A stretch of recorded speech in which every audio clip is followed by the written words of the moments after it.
내가 가는 길이라는 제목으로 함께 말씀을 나누려고 합니다. 수용소에 수용되어 있는 고통 속에 있는 사람들이 언제 가장 많이 사망하는가? 아우슈비츠에 수용되어 있었던 사람들의 사망 그 기간을 연구해서 데이터로 분석해 보니 이런 결과가 나왔습니다. 크리스마스가 지나고 새해를 맞는 그 사이에 사람들이 가장 많이 사망하더라라는 거예요. 사람들 안에 크리스마스 때 정도 되면 그래도 사람들이 좀 해방도 시켜주고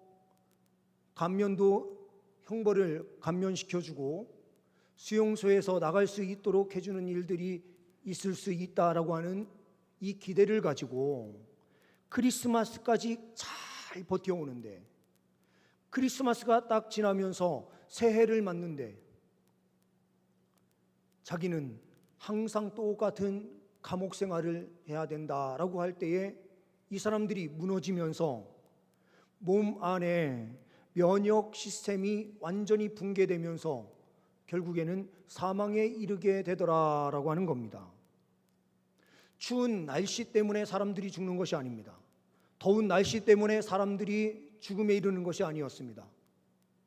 그들이 소망을 가지고 나아갈 때는 살 수 있는 용기가 있었지만 이 소망이 딱 꺾이는 순간 그들은 자포자기하게 되고 결국에는 사망에 이르는 결과가 나타나더라라는 것입니다. 소망 없는 자리가 어디냐면요, 지옥이에요. 지옥은요, 영원히 소망이 없어요. 한번 지옥 가버리면은 그곳에서 나올 수 있는 길이 없어요. 우리가 살아가는 이 세상은요, 옛날에 이런 이야기가 있었죠. 얼마 전까지만 하더라도요, 우리 대한민국이 살기 어려운 민족이다 라고 해서요, 헬 조선 이렇게 이야기를 했어요. 지옥과 같은 조선이다 이렇게 표현을 했었어요.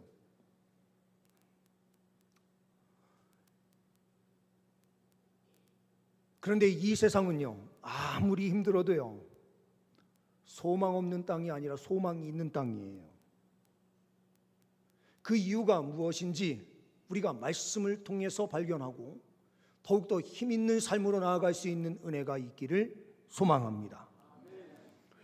본문 말씀을 통해서 보는 첫 번째는 우리가 가는 길 속에서 무엇을 해야 하느냐, 하나님의 목적을 찾으십시오 라고 하는 권면의 말씀을 보게 됩니다. 하나님의 목적을 찾아야 돼요. 10절 말씀을 보게 되면 이렇게 말씀이 기록되고 있습니다. 그러나 내가 가는 길을 그가 아시나니 그가 나를 단련하신 후에, 이렇게 말씀이 기록이 돼요. 그가 나를 어떻게 해요? 단련하신 후에. 이 고난의 문제에 우리가 직면했을 때에 하나님의 목적을 깨닫는 게 중요하죠. 고난은 우리 많은 사람들이 이렇게 결론을 내려요. 죄를 지어서 고난을 받는 거야. 죄를 지었기 때문에 형벌 속에 있는 거야. 이렇게 생각을 해요. 인과 응보의 모든 것들이 땅 맞아떨어져서 우리에게 나타난 것이다. 원인, 죄를 지었기 때문에 결과 이 고난, 형벌이 우리에게 내려진 것이다 라고 우리는 단순하게 생각합니다. 이 욥기서의 가장 중요한 가르침이 무엇인지 아십니까? 욥기의 가장 중요한 것은요, 주님께서 성경의 세 가지의 관점, 이거를 정확하게 보게 하세요. 성경의 세 가지 관점이 무엇입니까? 이것을 우리는 성경적 세계관 이렇게 이야기를 하죠. 지금 우리 성도님들이 잠깐 구역 모임을 쉬고는 계시지만 구역 모임에서 우리가 계속해서 함께 나누는 말씀이 뭐냐면 세계관이에요. 믿음의 사람으로 이 세상을 어떻게 바라볼 것이냐, 이거를 우리가 함께 말씀을 나누고 있는 거예요. 그러면 우리가 이 세상을 살아가면서 어떠한 세계관으로 이 세상을 바라봐야 되느냐, 어떤 관점으로 바라봐야 되느냐 하면은요, 우리 하나님께서 어떠한 하나님이세요? 창조주 하나님이세요. 우리 하나님께서 이 세상을 창조하셨는데 어떻게 창조하셨습니까? 무에서 유를, 없는 것에서 있는 것으로 창조하셨어요. 아무것도 없는 중에 하나님께서 창조하신 거예요. 또 하나의 관점은 무엇입니까? 그렇게 창조된 우리가요, 하나님 앞에 범죄를 저질러서 타락해서 결국에는 어떻게 됩니까? 지옥불로 갈 수밖에 없었는데 우리를 구원해 주셨다. 그래서 죄의 타락과 구원이라고 하는 관점, 창조주라고 하는 관점, 그리고요, 죄로 타락했지만 예수님의 그 은혜로 구속함의 은혜를 누렸다. 죄와 타락과 구속이에요. 이게 두 번째 관점. 세 번째 관점은 무엇입니까? 우리 주님께서 우리를 마지막 날에 심판하시는 그날에 구원해 주신다. 종말의 관점으로 보는 것, 이게 세 가지예요. 성경의 전체적인 내용을 딱 세 가지로 압축하면 이거예요. 욥기서가요, 이 욥기가 바로 이것을 명확하게 보여주는데요, 우리 사람들의 생각은 어떤 생각으로 모든 것을 정의를 내립니까? 인과응보, 죄를 지으면 벌을 받는다라고 하는 이 개념을요, 우리 인간의 관점으로 생각을 하기 때문에 그 관점 속에서도 이 말씀을 함께 보도록 하는 아주 중요한 사상이 담겨 있는 거예요. 또 하나는요, 무에서 유를, 없는 것에서 있는 것을 창조하신 분이 하나님 아니십니까? 고난이라고 하는 문제도 동일하다라는 거예요.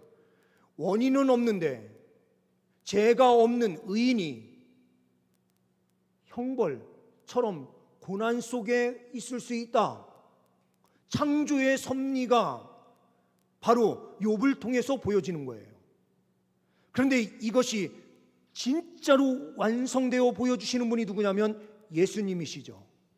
예수님은 이 창세 전부터 계셔서 죄가 없으셨던 그분이 우리의 죄에 대한 그 모든 형벌을 다 짊어지시고 십자가에서 죽으시는 이 고난을 받게 되는데, 아무 죄도 없으신 그 무흠하시는, 죄가 전혀 없는 무의 상태의 예수님께서 십자가에 죽으시는 이 죽음이 죄가 없는 가운데에서 고난을 받으세요. 욥의 모습과 똑같은 모습으로 예수님께서 서셔서 우리의 죄를 담당하신 거예요. 그러니 이 안에는 구속의 은혜를 바라보게 하는 하나님의 또한 섭리적 관점이 이 안에 들어가 있는 거죠. 마지막 때에 주님께서는 마침내 욥에게 모든 것을 다 회복시켜 주시는데 갑절로 회복시켜 주시더라, 더 큰 영광을 주시더라 라고 하는 이 결론을 내리게 하심으로써 마지막 때에, 종말의 때에 우리가 얻을 영광이 얼마나 큰 것이냐, 이것을 보게 하는 것이 욥기예요.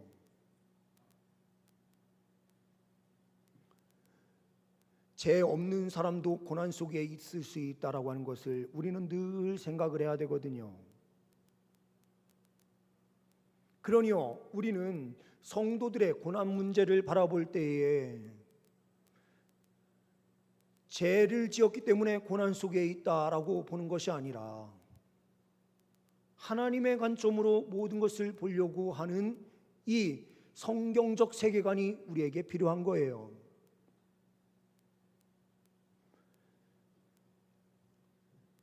우리가요, 고난 속에 있을 때에 우리 스스로는 늘 무엇을 가장 먼저 생각하냐면 고난받는 사람들만큼 내가 하나님 앞에 죄를 지어서 이런 고난이 나에게 찾아왔어 라고 하는 생각은 고난받는 사람들이 가장 많이 해요. 이것은 우리가 그 생각을 반드시 우리 스스로는 하는 거예요. 그런데 타인에 대해서는 그런 관점으로 보지 않는 것이 성경적 관점입니다. 하나님께서는 단련하실 목적을 가지시고 주님께서 우리에게 고난을 주시고 계세요. 그러니 이 단련시키시려고 하시는 하나님의 목적을 바라보면서 달려가면 우리는 승리할 수 있습니다. 리차드 범브란트라고 하는 목사님께서 루마니아가 공산주의 하에 있을 때에 지하에서 숨어서 교회를 열어서 함께 신앙생활을 하는 공동체를 이룬 교회가 있었습니다. 그런데 이 루마니아 공산 정권에 의해서 체포되어서요 14년 동안 감옥 생활을 하게 되는 거예요. 감옥 생활을 하면서 하나님 앞에 엎드려서 기도했어요. 하나님께서 주신 이 고난의 목적이 무엇입니까? 하나님께서 나에게 단련시키시는 이 목적이 무엇인지를 볼 수 있도록 해주십시오 하면서요 엎드려 기도하기 시작했어요. 하루하루가 너무나 고통스러웠어요.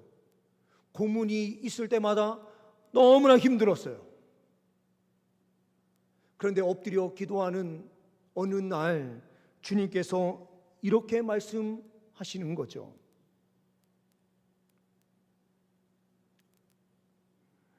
너를 고문하는 저 간수들의 영혼을 위해서 기도하라. 그들을 사랑하면서 그들에게 복음을 전하라. 이것이 너의 사명이다. 이런 마음을 주님께서 주시면서 응답하시는 거예요. 이것을 깨닫게 되니 그 고문을 당하면서 고통 속에 있는 그 자리가요, 하나님께서 주신 자리구나. 이것을 깨달으면서 나가니까요 힘이 생기고 용기가 생기는 거예요. 육신적으로는요 바뀐 게 아무것도 없어요. 고문받는 거 똑같고 감옥에 투옥되어 있는 삶이 똑같은데 주님께서 주신 이 목적, 사명을 깨달으니까요 용기가 생기는 거예요. 오늘 말씀 속에서도요 그가 나를 단련하신 후에 이렇게 표현하고 있기 때문에요. 욥이 깨달은 것이 무엇입니까? 이 단련의 시간을 하나님께서 나에게 주셨구나라는 것을 바라보고 있는 거예요. 주님께서는 침묵하셨지만 욥은 그 안에서 하나님의 그 인도하시고 계시는 단련의 시간임을 깨닫고요 그 고백으로 나아가고 있는 것을 우리는 오늘 말씀을 통하여 보는 겁니다. 이 자리에 계신 우리 성도님들 모든 분들이요 다 고난을 받고 계실 거예요. 그 정도가 서로 다를 수 있지만 모든 사람들이요 이 세상을 살아가면서 다 고난을 당하고 계세요. 어려움이 있어요. 근데 그 자리에서 하나님께서 목적하시는 단련하시는 그 목적을 우리가 정확하게 깨닫고 믿음으로 나아가는 귀한 역사가 펼쳐질 수 있기를 소망합니다. 두 번째로는 하나님의 계심을 끝까지 믿으십시오라고 하는 권면의 말씀을 우리는 말씀을 통하여 보게 됩니다. 10절 말씀을 보게 되면 그러나 내가 가는 길을 그가 아시나니,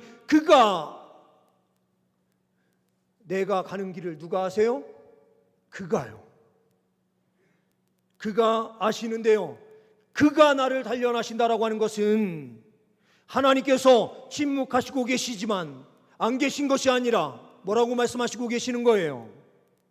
그가라고 하는 이 고백은 하나님께서 살아계신다라고 하는 것을 고백하고 있는 거죠. 하나님의 살아계심을 확신하십시오.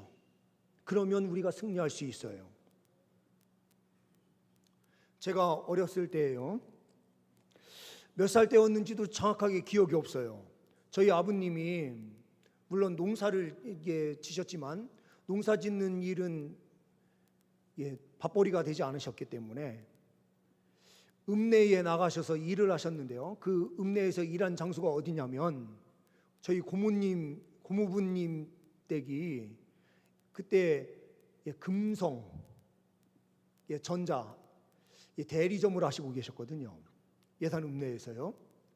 그래서 아버님이 농사일로는 안 되기 때문에 고모님 댁에 가셔서 일을 하셨어요. 그 일을 하시는데 집과 읍내까지 십리길이고 이 십리길이 지금은 다 포장되어 있지만 그때는요 포장도 안 돼 있어서 다 비포장도로 아니었습니까?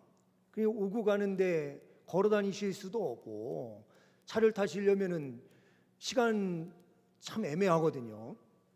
그래서 그 대리점에 있는 트럭을 타고 다닐 수 있도록 그렇게 해주신 거죠. 그래서 아버님이 트럭을 몰고 다니셨는데 어느 날 쉬시는 날이요. 저를 갑자기 차에 태우셔가지고 야 같이 목욕 가자 이러시면서요. 시골에서 목욕 가는 일은 뭐 1년에 한 번 있을까 말까 한데요. 제가 어렸을 때 아버님하고 목욕 간 것도 몇 번 하여튼 5손가락 안에 드는 것 같아요. 근데 어느 날 차를 저만 태우시고요 가신 거예요. 가시는데 어디로 가셨냐면 지금 생각해 보니까요 그 온천이 아주 컸어요. 그러니까 아마도 온양온천 아니면 덕산온천이 아니었을까 생각이 듭니다. 예산에서 가는 거니까요. 가는데요 아버지하고 차를 타고 가는 그 시간이 얼마나 좋은지 몰라요. 차 타는 일이 거의 없는데요. 학교도 뭐 바로 앞에 있었고 하니까요. 차를 타고 아버지와 함께 가는 그 길이 참 좋은데요. 제가 어렸을 때 가면서 이 질문을 많이 했던 것 같아요. 아빠, 온천 언제 도착해? 아니 가는 길이요. 같은 예산에 있지만 덕산면까지 가는데 거리가 비포장도로들이 거의 대부분이었기 때문에 가는 시간이 한 최소한 30분에서 40분 정도 걸렸던 것 같아요. 그런데 그 시간이요 행복하지만 빨리 도착했으면 하는 이 마음이 커가지고요. 아빠 언제 도착해? 이랬던 것 같아요. 그런데요 아버지는 꼭 이렇게 답변을 하죠. 야 금방 가. 근데 어른의 금방과 애들의 이 시간 내 개념은 달라요. 근데 도착을 하고요 목욕을 하고 아버지가 야, 한 군데 들릴 데 있다 하면서 데리고 가시는데 어디로 가셨냐면요 예산의 덕산에 가면 윤봉길 의사 기념관이 있습니다. 그래서 그곳을 한번 보게 하신다고 저를 일부러 그곳에 데리고 가신 거죠. 갔는데요 사람 죽으신 분이 있는 곳을 모시고 있다고 하는 곳이니까요 아니 어린 마음에 뭔가 두려움이 생기는 거예요. 향 피워놓고 뭘 하는데 향 피운 거를 그때 저는 처음 본 거 아닙니까? 저희 집은 제가 4대째 신앙생활하고 있는 집이기 때문에 제사도 한 번도 없었고 향 피우는 걸 제대로 본 적이 없어요. 장례식장 가면 장례식인 집에 어떤 분이 돌아가셨다 가면은 향 피우는 곳이 있었지만 향 피우는 것을 거의 본 적이 없으니까 향 피우는 곳에 가면 뭔가 두려움이 생기는 거예요. 무서운 거예요. 나이가 어리니까요. 무서워요. 그때 어떻게 하냐면 제가 먼저 가는 일이 없는 거예요. 아빠 옆에요. 남자니까 또 울면 안 되고 두려운 거 티내면 안 되지 않습니까? 그렇죠? 그러니까요. 아빠 옆에 최대한 붙어가지고요. 뒤에서 살짝 따라가는 거예요. 그리고 빨리 여기서 떠났으면 좋겠는 거예요. 아버지는 좋은 것을 그냥 이것저것을 좀 경험하게 하려고 그 자리에 도착했을지 모르겠는데요. 저는 그 자리가 왜 이렇게 두려움으로 생겨 기억이 나는지 모르겠어요.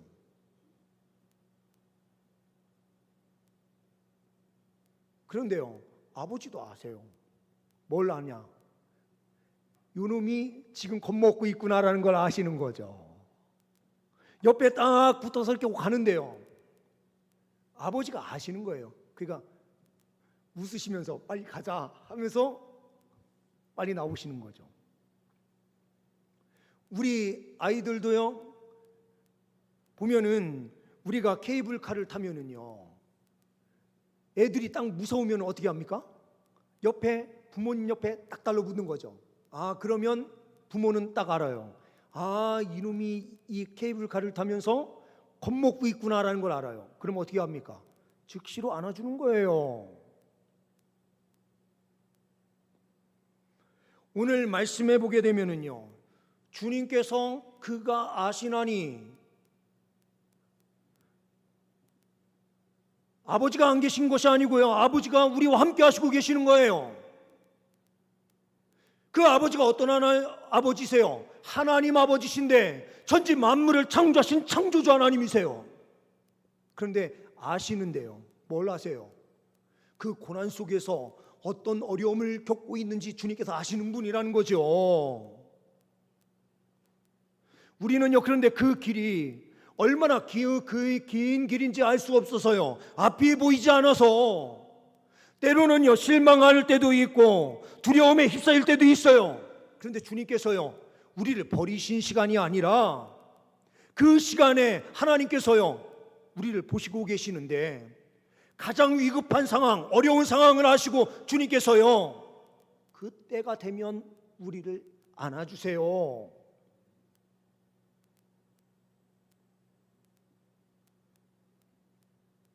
주님께서 아신다라고 하는 것은요, 그냥 방치해서 놓는 시간이 아니라 어떤 시간이에요? 주님께서요, 정확한 구원의 시간에 그를 구원해 주심으로요, 진정한 기쁨을 누리게 해주시겠다라고 하는 약속이 이 안에 들어가 있는 것과 같은 거죠. 욥이 이 고난의 시간을 거치면서요, 무엇을 보았습니까? 하나님께서 내 길을 아신다. 이거는 무엇입니까? 아버지께서 트럭을 운전해서 목적지까지 인도해 가시는 그 길이 있으니 얼마 시간이 남았어요? 물으면서 우리가 질문하면서 가더라도요, 아버지가 그 길 끝까지 가도록 해주신다 라고 하는 약속이 이 말씀 안에 그대로 들어가 있는 것과 같은 거죠.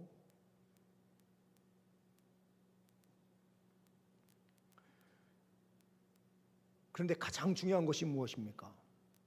하나님이 안 계셔 라고 우리 머릿속에 정리를 딱 해버리고요, 하나님이라는 것을 딱 제거시켜 놓으면은 그때부터 문제가 생기는 거예요. 우리는요, 어떠한 환경 속에서도 하나님이 계심을 확신하면 승리하는 줄 믿습니다. 마지막으로는요, 하나님과의 관계를 회복하십시오라고 하는 말씀을 통하여 보게 됩니다.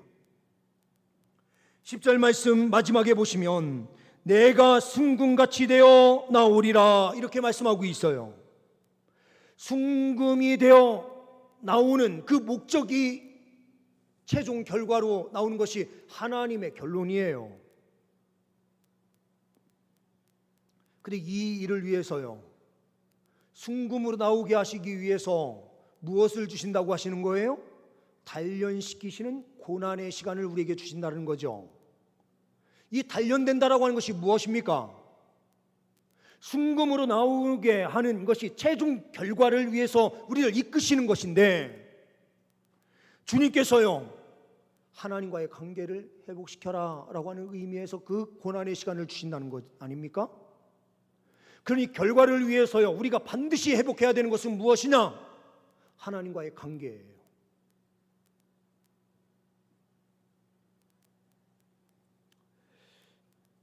프랑스 보르도라고 하는 지역과요, 스페인 지역에서 나오는 이 포도주가 와인이요 진짜 유명하다고 해요. 그 유명한 이유가 뭐냐? 뭐 다른 과정도 중요하지만 제일 중요한 것은 포도 열매가요, 최상품인 게 나오는 게 중요한 거거든요. 이 지역에 포도나무를 심는데요, 어떤 곳에 포도나무를 심느냐, 비가 많이 오는 지역이 아니에요. 척박한 지역이에요. 비탈길에 이 포도나무를 심는데요, 비가 거의 내리지 않기 때문에요, 이 포도나무는 살기 위해서 옆으로 가지를 뻗는 것이 아니라 어디로 뻗냐면 밑으로 뿌리를 내리는 거예요. 이 뿌리를 내리는데 10m, 20m는 기본적으로 뿌리를 내린다는 거죠.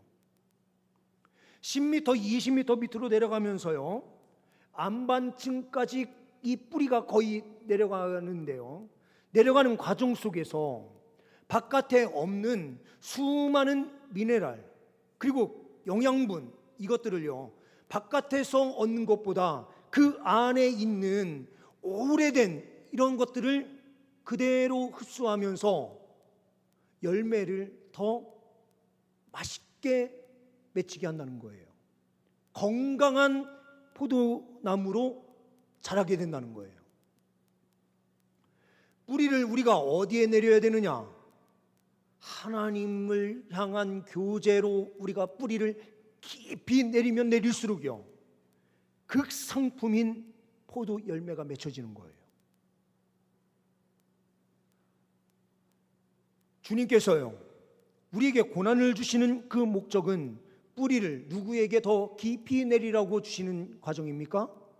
하나님께 뿌리를 더 깊이 내리라고 주시는 과정인 거예요.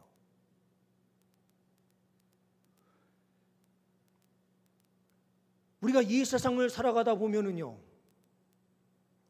자꾸 세상을 바라봐요. 그런데 주님께서요, 고난을 주실 때가 되면은 믿음의 사람은 어떻게 합니까? 더 주님을 바라보거든요. 이런 관점에서요, 우리가 하나 깊이 생각해야 될 것이 있어요.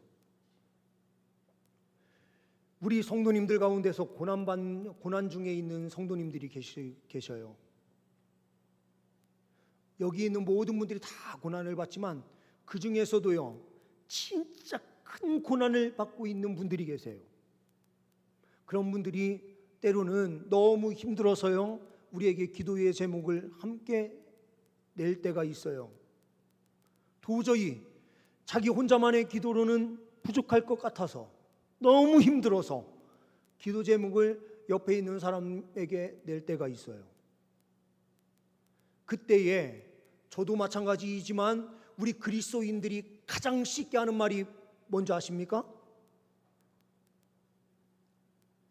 기도해. 기도하면 하나님께서 책임져 주셔. 이 말만큼 폭력적인 말이 어디 있습니까?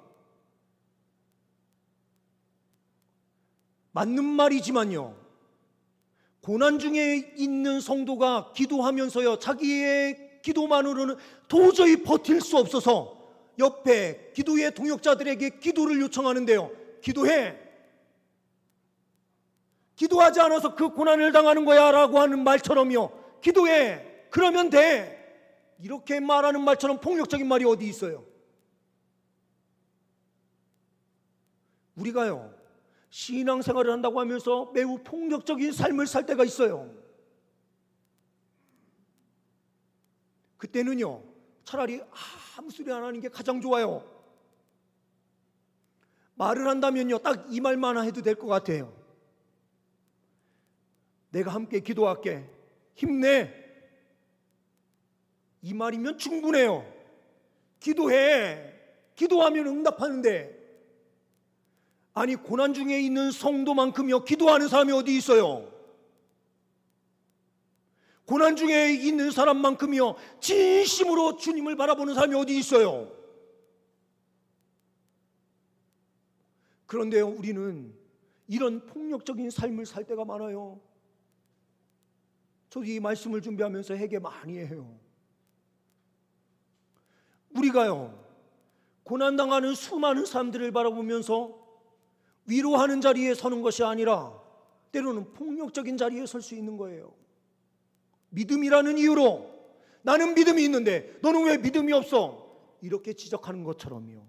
그렇게 우리가 고난 속에, 고통 속에 있는 성도들을 대할 때가 있어요. 하나님께서 주신 그 고난이요, 죄가 있기 때문에 고난을 주신 것이 아니라 죄가 없는 사람에게도 예수님이 당하는 그 고난의 자리에 서게 하실 때가 있는 것처럼 그 고난을 성도에게도 주시는 때가 있는 거예요. 예수 그리스도께서요, 그 고난을 받는 그 자리를 위해서 어떻게 하셨습니까? 기도의 자리로 나가셨어요. 그런데요, 예수님을 그렇게 3년이나 넘게 따라다니던 제자들은요, 진짜 기도 함께 해야 될 그 기도의 시간에 겟셋마네 기도의 자리에서요 어떻게 했습니까? 졸고 있었어요. 자고 있었어요. 예수님을 위해서요 함께 기도하지 않았어요. 예수님께서는 함께 일어나 가자 이렇게 말씀하시는데요, 제자들은요 함께 하지 않았어요. 함께 일어나서 어디로 갔습니까? 예수님을 버리고 예수님을 부인하는 자리로 도망간 사람들이 바로 예수님의 제자들 아니었습니까? 그런 모습이 우리의 모습이에요. 함께 울지 못하고요, 함께 기도하지 못해요. 그냥 묵묵히 기도만 해도 충분한데 왜 기도하지 않아? 이 이야기를 너무나 쉽게 던지는 거죠.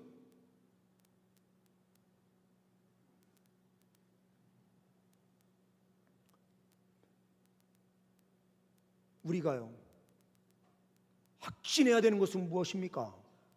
하나님께서요 고난을 주신 그 사람들을 통해서요 순금이 되게 하시려고 하시는 하나님의 목적이 있다는 것을 우리가 정확하게 봐야 돼요.